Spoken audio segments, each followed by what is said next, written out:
Boa noite. Assustei vocês? Quero ver se vocês estão espertos. Boa noite, pessoal. Hoje nós vamos estudar aqui a palavra de Deus. E eu vim falar sobre um negócio que ninguém gosta de falar. Primeiro porque é difícil. Segundo porque geralmente é dinheiro. E ninguém gosta de falar de dinheiro. Mas especialmente hoje eu não vou falar de dinheiro, não. Vou falar sobre mordomia. Mordomia cristã. Aí falou assim, mordomia, na minha cabeça, mordomia é uma pessoa que está de boa, relaxando, né? Mas mordomia é uma tradução da palavra grega oikonomia, que, se você vê assim, é bem parecida com economia. Mordomia quer dizer administrar, né? Você pode ver isso com José. José era mordomo de Potifar. E não quer dizer que ele era o James, né? Que ficava lá e servia o chazinho. Não. Você pode ver que quando se fala de José como mordomo, ele é o cara que tomava conta de tudo de Potifar. Ele só não botava a mão na comida de Potifar, mas ele administrava a terra, administrava a finança, administrava escravo, administrava a casa. Ser mordomo é ser administrador. Então, não fique na sua cabeça com a imagem de que mordomo é o Alfred, o James. Não, não é nada disso. Mordomia, mordomo é administrador. E da onde é que a gente tira esse negócio de que devemos ser mordomos e administradores de Deus? Espero que todos tenham trago as suas Bíblias, porque hoje nós vamos ler bastante ela. E para falar de mordomia, a gente tem que ir no princípio dela, o começo de tudo. Você vê assim que o ser humano, ele já é curioso por natureza. Porque a gente sempre está em busca de saber de onde nós viemos. E principalmente, qual é o nosso propósito aqui nessa terra. Às vezes, de onde eu vim, nem me incomoda tanto, mas qual é o meu propósito na terra? Para que eu fui criado? Por que eu existo? Tem um propósito? A minha vida tem um propósito? E isso fica na nossa cabeça. E vamos entender um pouco de vida com propósito e natureza da mordomia. Para a gente entender de onde a mordomia surgiu, tem 4 coisas. Primeiro, a gente tem que entender a natureza de Deus. Segundo, entender a natureza humana. Terceiro, queda, pecado. E quarto, salvação, redenção do pecado. E a gente vai começar falando da natureza de Deus. Primeiro, vamos lá para um verso bem difícil de achar. Gênesis 1. Gênesis 1, versículo 1. A gente vai falar um pouco sobre a natureza de Deus. Muita gente tem tentado fazer teologia, filosofia sobre Deus. Deus sempre foi assunto de todo mundo. Muitos tentam explicar a Deus. E se teve sucesso, eu não sei. Mas vamos ver o que a Bíblia fala. No princípio, criou Deus os céus e a terra. Então, primeira coisa, no princípio Deus criou. Então, Deus é o princípio de todas as coisas. Antes de Deus, o que tinha? Deus. E antes de Deus, sempre teve Deus. Tenha isso na sua mente. Deus sempre existiu. A Bíblia não fala de um princípio do princípio. Não. O princípio de tudo é Deus. E tentar entender a Deus é impossível. Porque a partir do momento que você compreender a Deus, não tem como que você vai conseguir ter um entendimento completo de quem é Deus, da natureza de Deus. É impossível. Porque Deus é diferente de tudo que nós conhecemos. Nós vamos, inclusive no céu, estudar sobre a criação, sobre o amor, sobre graça, sobre todas essas coisas. Mas entender a Deus vai ser algo impossível. Outro texto que fala sobre Deus, João. Evangelho de João, capítulo 1, versículo 1. João 1, 1. Capítulo 1, versículo 1 do Evangelho de João. Diz assim: no princípio era o Verbo, e o Verbo estava com Deus, e o Verbo era Deus. Ele estava no princípio com Deus. Todas as coisas foram criadas por intermédio dele, e sem ele, nada do que foi feito se fez. Outro versículo da Bíblia que diz que Deus é o princípio de tudo. Deus é o começo de todas as coisas. Não tem outro princípio, não tem Big Bang, não tem design inteligente, não tem nada. Deus, Ele fez todas as coisas. E uma coisa também muito interessante quando a gente vai falar de mordomia é, a mordomia não tem o propósito de enriquecer a Deus, porque Deus já fez todas as coisas, então todas as coisas são dele, e a gente vai falar mais disso lá para frente. Então a mordomia, ela tem um outro propósito, não de enriquecer a Deus. Segundo, para entendermos um pouco sobre Deus, já vimos que Deus sempre existiu, Deus era, esse é o princípio, Deus sempre foi, Ele sempre existiu, Ele é autônomo, autossuficiente, infinito, eterno, Deus sempre existiu. Antes de Deus não existia nada, inclusive tempo, inclusive espaço, tudo isso foi criado por Ele. E, para entendermos isso um pouco, temos que entender que Deus é o Criador das coisas. E não temos nada para comparar a Deus. É por isso que é difícil de entender. A gente entende muitas coisas por comparação.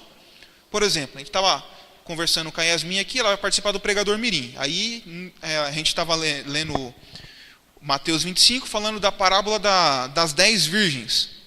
E aí tem uma palavrinha lá que está escrita assim, e cada uma tinha uma candeia. Aí você pensa assim, nossa, candeia, o que é isso? Aí fala assim, candeia é parecido com a lamparina. Uma lamparina. Aí só que quem é mais novo também não sabe o que é lamparina. Lamparina é semelhante a uma vela. Fala assim, pô, vela já é um pouquinho mais contemporâneo. E nós temos a nossa vela high-tech aqui, que é uma lâmpada. Então a gente consegue ter uns comparativos para entender as coisas, né? E com quem que a gente compara Deus? Quem se assemelha a Deus? Com quem que a gente pode comparar a Deus? Isaías responde essa pergunta. Isaías, capítulo 46.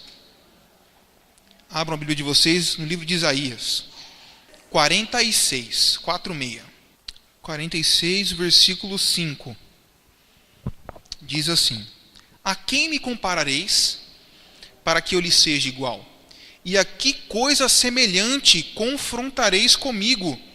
E o versículo 9 também nos ajuda. Lembrai-vos das coisas da antiguidade, das coisas passadas da antiguidade, que eu sou Deus e não há outro. Eu sou Deus e não há outro semelhante a mim. Não existe outro Deus, não existe nada semelhante a Deus. Não existe nada em essência, em nada parecido nem com Deus, nada que nós possamos comparar a Deus. Deus é único e incomparável. E Ele criou todas as coisas. E algumas coisas que nós precisamos entender sobre Deus, alguns pontos. Primeiro, Deus é transcendente. O que significa isso, que Deus é transcendente? Uma coisa que é transcendente é uma coisa que ela está fora. É uma coisa que não pertence àquele aspecto. Por exemplo, Deus ele criou, mas Ele criou de fora. Ele não faz parte da criação, porque Ele é o Criador. Então, Deus ele transcende a criação, ele sai da criação, Ele é além da criação. Então, Deus como transcendente, significa que Deus ele não é criado, Ele criou. Então, Ele está fora da criação. E é por isso que Ele é eterno, por isso que Ele é autônomo.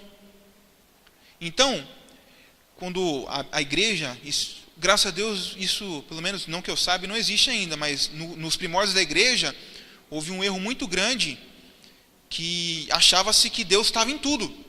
Chamava-se panteísmo esse erro. Então eu dizia que Deus está aqui, ó, Deus está nessa plantinha. Não que assim, nossa, olha só como Deus é bom, Ele criou essa planta, ela é muito bonita, Ele é criador dessa. Não, essa planta é divina porque ela é criada por Deus, então Deus é divino, a planta é divina, Deus está aqui. Parece um pouco ridículo hoje, mas isso quase derrubou a igreja. O Sr. Kellogg veio com essas ideias, escreveu um livro, e isso foi um negócio muito forte no primórdio da igreja. Então, ter a ideia que Deus transcende a criação, que Ele está fora da criação, não existe nada divino na criação. Precisamos ter isso em mente. Então, guardem isso, Deus é transcendente. E outra coisa muito importante que nós também temos que ver, Deus é imanente. O que é imanência? Estar imanente é estar conectado, é estar ligado, é estar junto. Apesar de Deus transcender a criação, Ele não abandona ela. Ele está junto. Quando Deus criou o mundo, Ele criou a terra, as aves, Adão e Eva, dentro de espaço e tempo. Deus não se limita a espaço e tempo. Deus não está sujeito ao tempo. Nós estamos, mas Deus não. Mas mesmo Ele sendo maior que espaço, maior que tempo, Ele se limitou para que pudesse estar junto conosco. Deus não abandona a criação. Existem filosofias aí que tem pessoas que até acreditam em Deus, mas acreditam que é assim, que Deus criou o mundo e foi embora. E deixou acontecer. Está criado aí, eu vou embora, vou ver outra coisa para fazer. E Deus ele não fez isso, Ele se manteve na criação. Quando você vai lendo o relato de Gênesis, Ele está junto com Adão e Eva. Ele conversa com eles, Ele dialoga com eles, Ele se faz disponível a eles. Quando eles caem, é Deus que vai ao encontro deles, Deus que busca eles. Apesar de Deus ser maior do que tudo, maior que a criação, Ele transcender tudo isso, Ele se limita a espaço e tempo para que esteja junto conosco. Deus é imanente, Ele está ligado conosco, apesar de ser transcendente. Outra coisa, Deus é proprietário. É meio óbvio, se Ele criou tudo, Ele é dono de tudo, nós podemos ver isso nas palavras dos salmistas. Vamos abrir o livro de Salmos, ver um pouquinho disso. Salmos capítulo 24. Salmos 24, versículo 1 e 2. Assim está escrito na minha tradução, diz: Ao Senhor pertence a terra e tudo o que nela se contém, o mundo e os que nela habitam. Fundou a Ele sobre os mares e sobre as correntes a estabeleceu. Vamos seguir aí, no mesmo livro de Salmos, agora no capítulo 50. Caminha um pouquinho aí, capítulo 50. Capítulo 50 de Salmos, o versículo 10 e 11. Lemos que Deus criou tudo.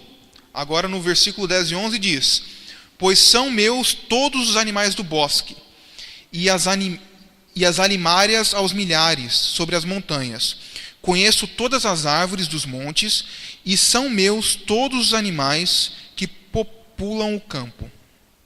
Então, Deus criou tudo, e aqui ele diz que dele é tudo o que? Dele são todos os animais da terra, e dele são todas as árvores, porque ele conhece todas. Então, a fauna e a flora são propriedade de Deus. E, mais um pouquinho para frente, Salmo 89, versículo 11. Diz assim: Teus são os céus, tua a terra, o mundo e a sua plenitude, tu os fundastes. Interessante que ele não diz o céu, ele diz os céus.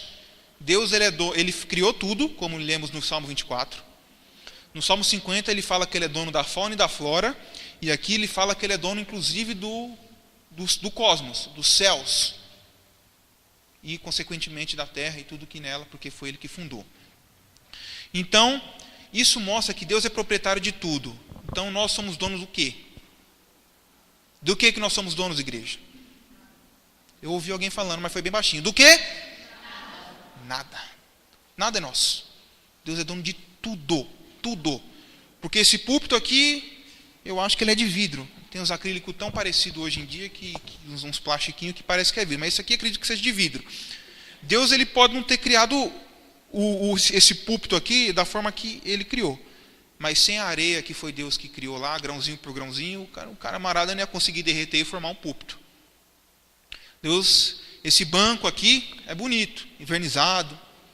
Esse banco aqui é guerreiro, viu? Que esse banco aqui tem 16 anos que eu frequento a igreja do IP, e é esse banquinho aqui. E acredito que antes de eu chegar já era ele. Então, esse negócio, coisa antiga é coisa boa, né? Essa madeira pura aqui. Deus não criou o banco dessa maneira aqui, mas se Deus não tivesse criado a flora, se Deus não tivesse criado as árvores, a gente não podia fazer esse banco. E isso é um conceito muito importante sobre mordomia. Nós nunca somos donos de nada. Nós somos o quê? Administradores. Uma prova da bondade de Deus. Apesar dele ser dono de tudo, ele deixa que você administre alguma coisa. Ele deixa que você faça parte, que você participe com Ele. Fala assim, é meu, mas eu deixo que você esteja aqui junto comigo. Então nós já vemos aqui duas coisas. Primeiro, Deus sempre existiu, Ele é eterno. Nada existiu antes dele. Ele é dono de tudo. Apesar dele transcender a criação, ele está fora da criação, ele se fez disponível a nós, porque ele é transcendente, mas também imanente. E ele é dono de tudo. E agora, uma coisa importante para entendermos também o conceito de mordomia. Deus é amor. 1 João, capítulo 4. 1 João, no capítulo 4, nós vamos ver o verso que eu acabei de falar, digamos assim. Um dos mais conhecidos da Bíblia. 1 João, capítulo 4. 1 João fica no finalzinho da Bíblia, pertinho de Apocalipse. É vizinho ali, os vizinhos de algumas casas. 1 João, capítulo 4, versículo 7. Diz o seguinte: Amados, amemo-nos uns aos outros, porque o amor procede de Deus. E todo aquele que ama é nascido de Deus e conhece a Deus. Aquele que não ama não conhece a Deus, pois Deus é amor. Vocês já devem ter ouvido falar disso. Se já ouviram, vão ouvir de novo. Se nunca ouviram, vai ser novo para vocês. Mas prestem atenção na frase. Ela não diz que Deus tem amor. Ela não diz que Deus sente amor. Ela diz que Deus é amor. E se Deus é amor, e se Deus é eterno, e se Deus não muda, o amor é algo que sempre existiu. Deus sempre foi amor. Antes que houvesse a terra, antes que houvesse seres humanos, já havia amor, porque Deus sempre existiu. E se Deus é o amor sempre existiu com Ele. Guardem isso. Pensem também numa coisa. Um erro que às vezes acontece. Não existe razão para Deus me amar. Até porque se precisasse de um motivo para Deus me amar, eu estava perdido. Porque eu sou mau, eu sou pecador, eu sou falho, eu desagrado a Deus, eu sou rebelde. Eu sou assim. E se dependesse do que eu sou para Deus me amar, eu estava perdido. Então não existe motivação externa para Deus amar ninguém. Deus nos ama porque Ele é amor. Ele é assim, Ele te ama. Por quê? Porque Ele é amor. Não é porque você é bom, não é porque você devolve o dízimo, não é porque você veio na igreja hoje, não é porque você não bate na sua esposa, não é porque por nada disso. É porque Deus é amor, em essência.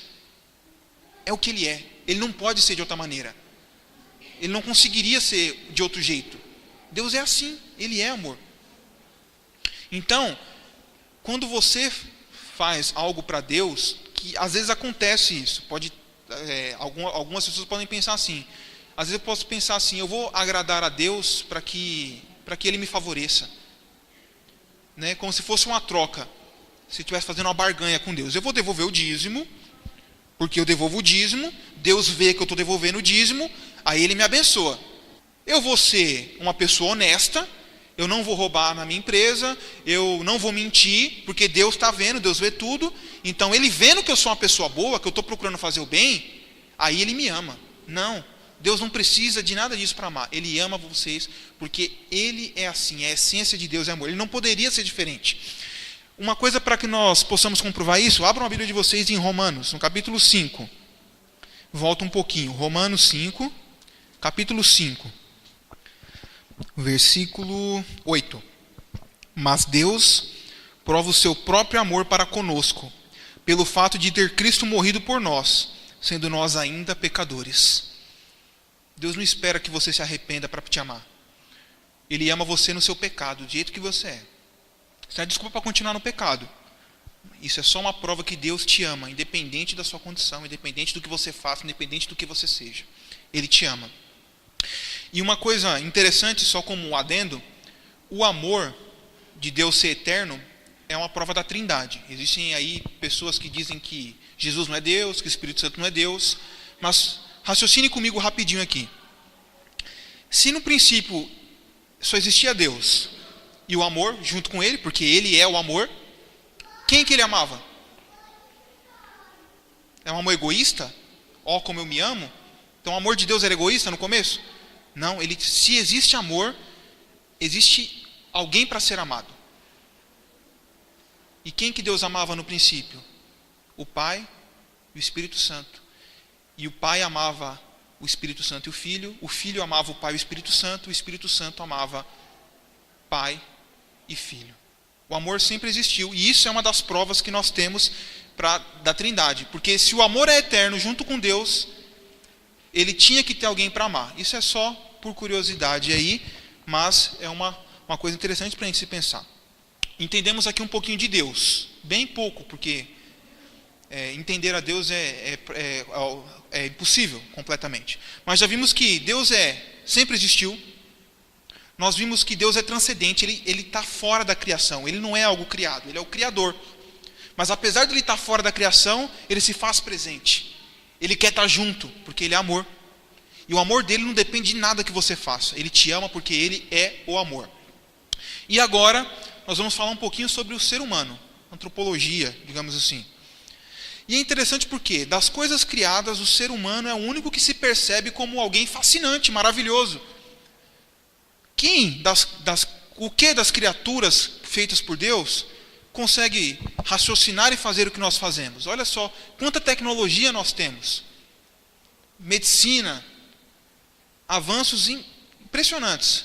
Só o ser humano é capaz de fazer isso. Então nós somos algo diferente na criação. Uma coisa que nós podemos ver aí é que a nossa criação foi diferente. Como que Deus criou as coisas? Ele falava, haja luz, e houve luz. Mas com Adão e Eva? Ele parou, fez um bonequinho de barro, no caso de Adão, e soprou na narina dele o fôlego de vida. Ele passou a ser alma vivente. E depois que Adão já era alma vivente, é que Deus falou. Então, todo o universo criado, Deus falou e veio a existir. O ser humano foi diferente. Ele veio a existir e depois Deus falou. Nós fomos criados de maneira diferente, nós somos diferentes. O ser humano é diferente, é algo diferente na criação. Vamos ver em Gênesis 1, no capítulo 27, só para fazer uma leitura breve desse relato. Gênesis capítulo 1, versículo 27. Criou Deus, pois, o homem à sua imagem. A imagem de Deus o criou. Homem e mulher os criou. Aí agora nós vamos contrastar um pouquinho com a natureza de Deus. Nós somos criaturas, enquanto Deus é criador. Deus é eterno. E nós, do mesmo jeito que nós viemos do nada, do barro, nós podemos ao barro e ao pó e ao nada voltar. Deus é infinito, Deus é eterno. Nós somos finitos. A nossa vida depende de muita coisa. Para a gente viver precisa de ar, para a gente viver precisa de água, para a gente viver precisa de comida. Deus não precisa de nada disso. Então, além de nós sermos finitos, nossa vida é dependente. Né? São algumas coisas. E primeiro, nós somos criados dentro de espaço e tempo. Deus ele fez a gente no que dia? No sexto dia. Foi o dia que Deus nos fez. Então, dentro de um tempo. E dentro do espaço, que é o planeta Terra. E daí que, não sei, esse negócio é antigo, fala os T's da mordomia. Fala assim, tem gente que fala que é 3, tem gente que fala que é 5, tem gente que fala que é 6. Eu lembro de alguns. Aí fala assim, a mordomia do T, tempo. Mordomia do templo, que é o corpo. Mordomia dos talentos, que é o que você pode fazer por Deus. Mordomia dos tesouros, né, que é as suas riquezas, as suas economias. E aqui nós já vemos o princípio de duas. Primeiro, do tempo. Por que você tem que dar o seu tempo para Deus? Oferecer a Ele como oferta. Porque foi Ele que criou o tempo. O tempo é uma coisa boa. O tempo molda a gente. Quando você é mais novo, você é imaturo, você comete vários erros. Quantas vezes você não pensa assim, nossa, se eu tivesse com a idade, sei lá, com os meus 16 anos, com a cabeça que eu tenho hoje, quanta coisa eu não faria diferente? Quanta coisa eu não mudaria? Né? Porque é o tempo que vai moldando você, vai te moldando, vai te mudando. O tempo é algo bom. Né? E o espaço. Deus ele criou a gente no planeta Terra. Esse espaço nós temos que tomar conta dele. Tem que tomar conta do planeta Terra. Tem muito irmão porquinho aí que joga lixo na rua.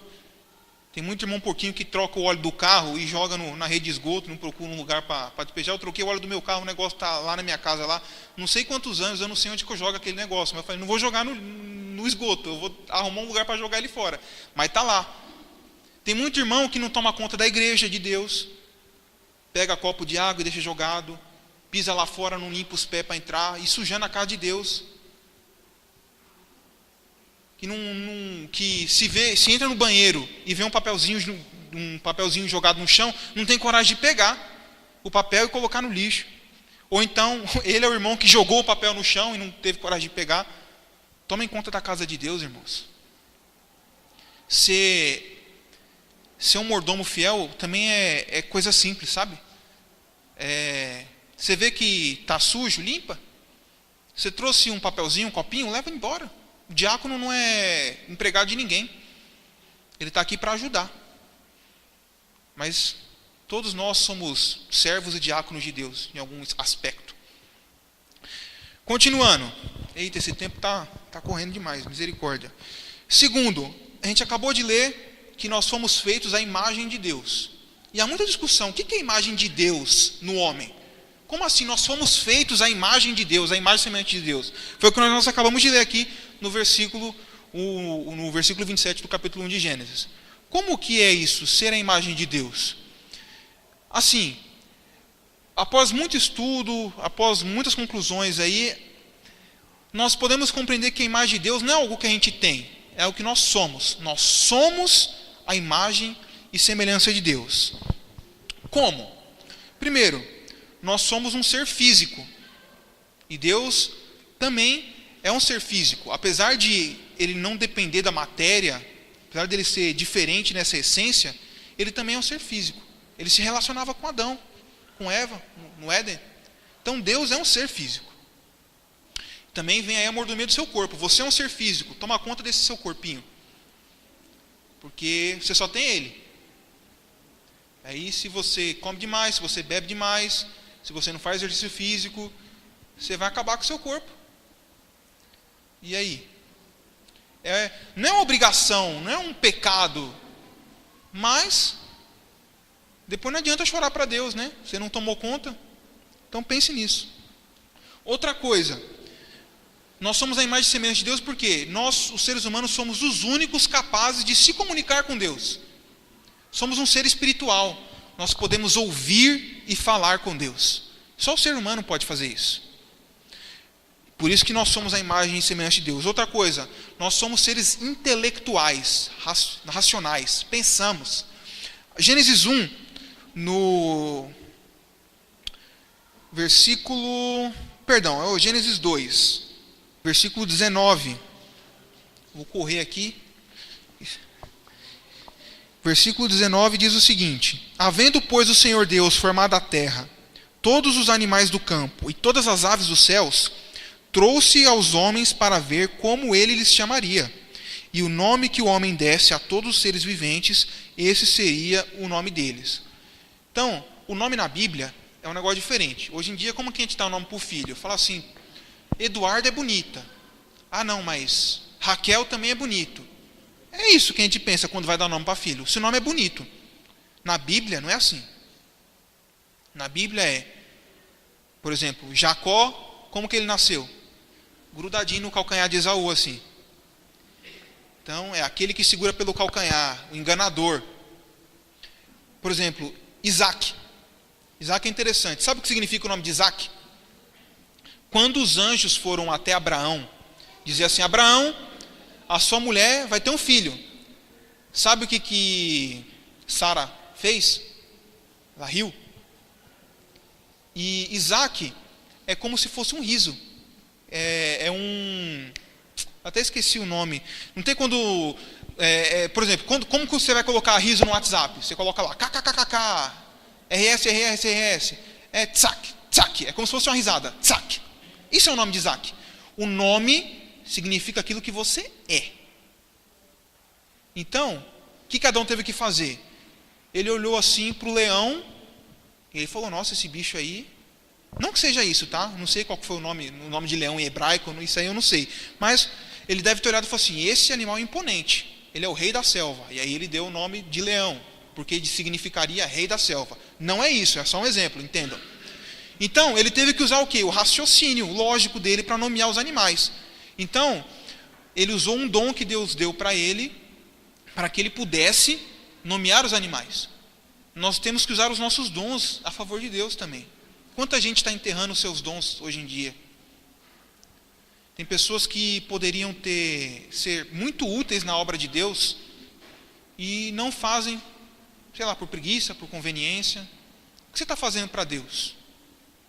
Como que você está usando os talentos que Deus te deu para Ele? Né? E tem gente que acha que o dom para Deus é só cantar, pregar. Não, é tanta coisa. Não precisa ser aqui na igreja, é lá fora. Não precisa ninguém ver. É só você e Deus. Se você tem o dom de ser amigo, use. Se você, sei lá, sabe formatar computador, só isso que você sabe fazer na vida, dá um jeito de usar isso para a glória de Deus. Use seus dons para honrar a Deus. Vamos seguir aqui. Terceiro ponto aí sobre a imagem de Deus em nós. E nós somos um ser social. Nós conseguimos ter essa habilidade de a gente se juntar, de a gente conversar, de a gente fazer amigo, de a gente ser amigo. Os animais é mais por conveniência, eles andam em bandos para ficar mais seguro, né? Mas nós não, nós temos essa necessidade de estar junto, de socializar um com o outro. Isso nos difere de todo o resto da criação. E, para finalizar sobre o homem, Deus nos deu domínio. Ele deu a Adão domínio sobre tudo. Por isso que eu digo, não existe nada superior à criação, não existe nada superior ao homem na criação. O homem é a cereja do bolo na criação. Deus fez tudo e botou a cerejinha do bolo. Quando eu digo homem, é homem e mulher, não, né, é a criação do ser humano. O ser humano é a coisa que tem de mais preciosa na criação de Deus aqui da terra. Então, Deus nos deu domínio. Um domínio como se fosse um domínio de um rei, para governar os povos. É o domínio que Deus nos deu sobre a criação. Não para esprolar. Como que fala? Isso aí que vocês falaram. Não para esprolar. É para você cuidar dela. Então, irmãos, esse domínio que Deus nos deu, nós temos que usar para o bem. E ter em mente, é um domínio dado por Deus, concedido. Administre. Não queira ser dono, que é o que aconteceu na queda, que é o que nós vamos falar agora. Vocês estão em Gênesis ainda? Capítulo 3, versículo 4 e 5. Então a serpente disse à mulher, é certo que não morrereis. Aí vem aqui um negócio que a gente tem que prestar muita atenção. Versículo 5. Porque Deus sabe que no dia em que dele comerdes, se vos abrirão os olhos, e como Deus, sereis conhecedores do bem e do mal. O pecado de Adão e Eva está aqui. Querer ser como Deus. Eu não quero depender de Deus. Eu quero ser como Ele. Eu quero ser igual a Deus. Eu não quero ser administrador. Eu quero ser dono. Aqui começa o pecado e a decadência da raça humana. E isso aqui é uma reivindicação de posse. É como se eu tivesse um carro e desse para ele e falasse, Edivaldo, esse carro aqui é meu. Toma conta dele. Para mim? Edivaldo fala, beleza. Só que aí, agora Edivaldo, ele está usando o carro e agora ele acha que o carro é dele. Ele anda de qualquer jeito. Ele quer tomar posse do carro. Esse carro agora é meu. Eu falei assim, não, Edivaldo, esse carro é meu. Eu deixei você usar. É diferente. Eu deixei você administrar. Eu falei assim, não, é meu. Como que é o nome disso? Egoísmo. É meu. Eu quero para mim. Ele não quer mais ser mordomo, administrador. Ele quer ser dono. E foi o que o pecado fez conosco. E o pecado, ele destruiu a imagem de Deus no homem. Deus nos fez a imagem e semelhança de Deus. Porém, o pecado nos tornou diferente disso. Deus, ele deixou Adão e Eva livre. Ele criou Adão e Eva e falou assim: vocês são livres, escolha o que vocês querem ser. Vocês querem ser livres em mim ou não? A árvore do bem e do mal é isso. Quando Deus fala assim, vocês comem de tudo, menos da árvore do conhecimento do bem e do mal, Ele está dando ciência. Ele falou assim, se vocês quiserem, vocês não precisam me servir, porque vocês são livres. Demonstração de amor. Eu não quero um robô. Porque se essa possibilidade não existisse, Adão e Eva seriam prisioneiros de Deus. Mas Deus fala, não. Só que eles escolheram o pecado. E em Romanos, no capítulo 6, nós vamos ler algo interessante. Capítulo 6 de Romanos, versículo 16 e 17. Diz assim: não sabeis que daquele a quem vos ofereceis como servos para obediência, desse mesmo a quem obedeceis sois servos, seja do pecado para a morte, ou da obediência para a justiça. Mas graças a Deus, porque outrora escravos, contudo viestes a obedecer de coração a forma de doutrina a que fostes entregues.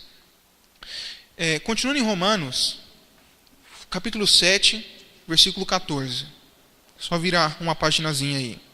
Olha só que interessante. Primeiro, o versículo que a gente leu fala o seguinte: a quem você escolheu servir, desse você é escravo, desse que você é servo. Então, se você escolheu o pecado, que é a desobediência a Deus, você é servo do pecado. Mas se você escolher a Deus, você é livre. Você escolhe a vida. E agora, olha só o que o pecado faz. O 7:14. Paulo diz assim: porque bem sabemos que a lei é espiritual. Eu, todavia, sou carnal, vendido à escravidão do pecado.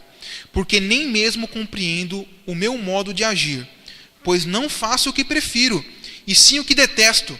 Ora, se faço o que não quero, consinto com a lei que é boa. Neste caso, quem faz isto já não sou eu, mas o pecado que habita em mim. Porque eu sei que em mim, isto é, na minha carne, não habita bem nenhum, pois o querer o bem está em mim, não porém o efetuá-lo. Porque não faço o bem que prefiro, mas o mal que não quero, esse faço. É isso que o pecado de Adão e Eva fez no ser humano. Arrebentou com a imagem de Deus. Porque Paulo fala assim: eu sei o que é bom fazer. A lei é boa, mas eu não consigo. Eu desejo fazer o que é certo, mas não consigo. O querer está em mim, mas o efetuar eu não posso. A gente não consegue ser bom. É como está escrito não sei se é em Jeremias ou em Ezequiel, que diz assim, pode o tigre mudar as suas listrinhas? Pode um homem negro ser branco? Não pode, né? Dessa mesma maneira que eles não podem mudar, vocês não podem ser bons, porque vocês são maus. Por quê? Porque o pecado fez isso conosco. A desobediência de Adão e Eva nos desabilitou a ser mordomos fiéis de Deus.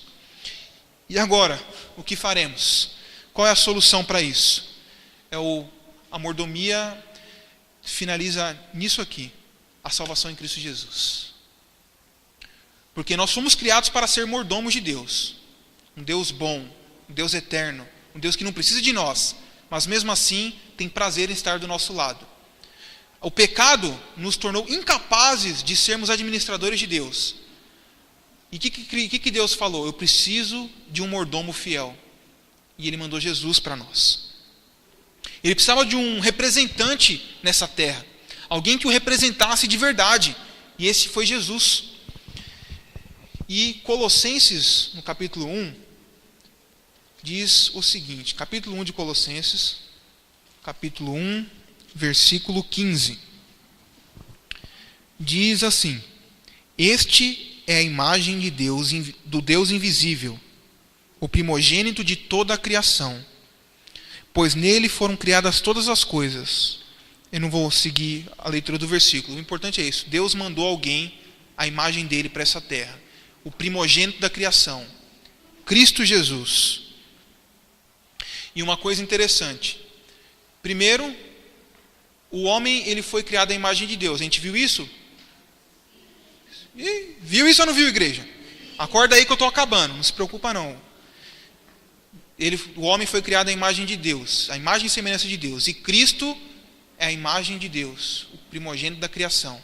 Nós vimos isso. Agora vamos ver outra coisa semelhante da criação de Deus do homem e quando Cristo é enviado. João, no capítulo 3. Evangelho de João, capítulo 3.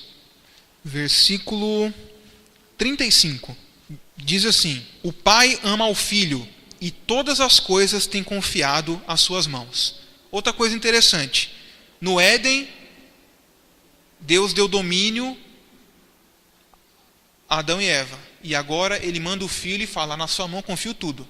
Ele está dando domínio a Jesus Cristo. Olha só que coisa interessante. O que Adão recebeu de Deus, Cristo também recebeu.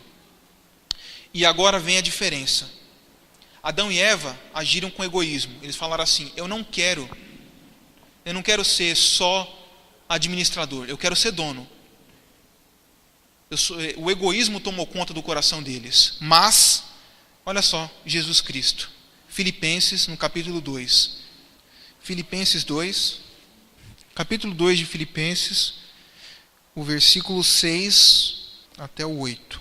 Olha só o que diz, como isso é maravilhoso. Pois ele, subsistindo em forma de Deus, não julgou como usurpação o ser igual a Deus. Antes, a si mesmo se esvaziou, assumindo a forma de servo, tornando-se em semelhança de homem, e reconhecido em figura humana. A si mesmo se humilhou, tornando-se obediente até a morte, e morte de cruz. Adão e Eva, eles eram o quê? Pó. Nada. Só que eles queriam ser donos. Eu não quero só ser administrador. E Jesus era o quê? Dono de tudo. Ele já era Deus. Lembra que a gente falou lá que o amor sempre existiu, e o amor era entre Pai, Filho e Espírito Santo. Então ele estava no começo de tudo, ele estava na criação, ele já era dono de tudo, mas por amor a mim e a você, por causa da inimizade que o pecado criou entre Deus e o homem, ele falou assim: ó, eu sou dono de tudo, mas eu abdico de tudo. Eu não quero. Eu vou me tornar humano. Eu vou me humilhar para salvar cada um de nós, para que a imagem de Deus novamente pudesse ser refletida em nós. E para finalizar, irmãos, eu vou ler mais 3 versinhos. Romanos 3. Porque a misericórdia de Deus nos alcançou. Porque apesar de, por causa do egoísmo que Adão e Eva tiveram, e esse egoísmo ter destruído em partes a imagem de Deus em nós, ela não foi totalmente destruída, mas ela foi muito prejudicada. Nós tivemos inimizade com Deus, porque não conseguimos ser bons. Mas Cristo veio para mudar isso. Capítulo 3 de Romanos, no versículo 23, diz o seguinte: pois todos pecaram e carecem da glória de Deus. Aí continua: sendo justificados gratuitamente por sua graça, mediante a redenção que está em Cristo Jesus. Não é porque você, agora é Cristo, ele pagou o preço da nossa rebelião. E ainda em Romanos, no capítulo 5, versículo 18, diz mais. 5,18: pois assim como por uma só ofensa veio o juízo sobre todos os homens para condenação, assim também por só um ato de justiça veio graça sobre todos os homens para a justificação que dá a vida. Se por o ato de Adão todos nós tivemos a imagem de Deus prejudicada pelo ato de Cristo na cruz, todos nós temos redenção. Todos nós podemos ser novamente mordomos em Cristo Jesus, passo a passo. E para finalizar, irmãos, eu leio Gálatas 2:20, é o último verso dessa noite. Diz assim: logo, já não sou eu quem vive, mas Cristo vive em mim. E esse viver que agora tenho na carne, vivo pela fé no Filho de Deus, que me amou e a si mesmo se entregou por mim. Se Paulo disse lá atrás, no livro de Romanos, que não conseguia fazer o que é bom, porque a carne não deixava, ele diz agora: Cristo vive em mim. E se Cristo vive em nós, nós estamos reconciliados com Deus. Nós somos filhos de novo e mordomos fiéis. Irmãos, eu não sei se deu para entender muito bem a mensagem de hoje. Ela é realmente difícil, mas o principal é isso. Nós somos mordomos, não interessa o que você pense a respeito disso. Nós somos criaturas de Deus. E Ele te dá permissão de administrar alguma coisa. O pecado destruiu com a nossa vontade de ser bom, a nossa vontade de amar a Deus, de livre e espontânea vontade, porque escolhemos o mal. Mas Cristo Jesus restituiu isso. Então tome posse disso. Aceite Cristo Jesus. E aquele pecado que você acha que não pode vencer, vai ser vencido. Se você tem dificuldade na mordomia do tempo, eu não consigo tirar tempo para ler a Bíblia. Acredita em Jesus Cristo. Pede para Ele. Pede com vontade. Ele vai te dar tempo para você ler a Bíblia. Ah, eu não consigo cuidar do meu templo, do meu corpo. Ora para Deus. Tira a vontade de ir no McDonald's. Tira a vontade de ir no Burger King. Tira a vontade de tomar refrigerante. Pede para Deus. A gente pede tanta coisa para Deus. Por que você não pode pedir essas coisas também? Pede, conversa com Ele. Ele é seu amigo. Se você tem dificuldade de administrar a riqueza, seu egoísmo, você fala assim: como que eu vou levar dinheiro para a igreja, ficar pagando salário de pastor? Ora para Deus. Admite que Ele é dono até do seu dinheiro. De tudo. Ele vai tirar. O pecado destruiu a imagem de Deus, mas Cristo a restaurou. Agora nós somos amigos de Cristo novamente. Amém? Como já está tarde, vamos ficar em pé para fazer uma oração. Cristo Jesus, obrigado por mais esse culto que nós tivemos hoje aqui. Entendemos um pouquinho que devemos ser administradores fiéis a Deus, do tempo, do corpo, dos nossos talentos, do nosso dinheiro, que na verdade não é nada nosso, é tudo teu. Tu criaste todas as coisas. O Senhor é eterno, o Senhor é bom. Nós somos finitos, ó Deus, e maus. Por favor, ó Deus, nos ajuda a aceitar o sacrifício de Jesus Cristo, sendo justificado por Ele, ó Deus, reconciliado contigo, ó Deus. Nós não somos mais inimigos. Apesar do pecado ter feito inimizade entre nós e Ti, o sacrifício de Jesus na cruz tornou novamente uma família, ó Deus. Que possamos orar a Ti, confiando que o Senhor vai nos atender os pedidos, ó Deus. Livra-nos do mal, nos abençoa. Conduz cada um aqui para a sua casa, em segurança e em paz. É o que eu te peço por Jesus. Amém.